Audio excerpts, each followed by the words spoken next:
Good morning, sixth graders. Today is Wednesday, January 4th, and we have an e-learning day today. So here is what your task is for today. You're going to go to the agenda and go to Schoology and click on the assignment.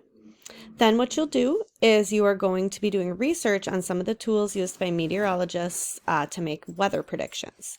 So step one is to make a copy of this worksheet right here. We are not going to be completing the entire worksheet today, just part one. Okay, so you'll go here and make a copy. It takes a minute to make the copy, and then you'll have your own copy that you can type on. Okay, what you'll be doing, and I'll show you where to find this information in a minute, is you'll be researching Doppler radar, satellites, and computer modeling software, and just writing what it is, how it works, what it measures. And we're looking at how do meteorologists use this to predict weather, and then any other information.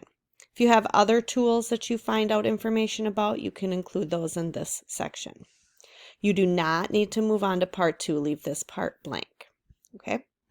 So you will find the information for that if you go to step 2 on this slideshow. It's right here as well.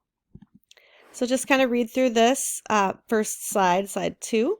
And then slide 3, just read through this information, and then you're going to use these 2 links over here to help find the information for that worksheet. So this one is a NOAA website that has different tools that are used to forecast the weather. And this is a short video. I think it's like 4 or 5 minutes long that will help you as well. If you can't find all the information you need, you can go ahead and search the internet. Please make sure you're not copy and pasting anything directly from the internet. Retype it in your own words.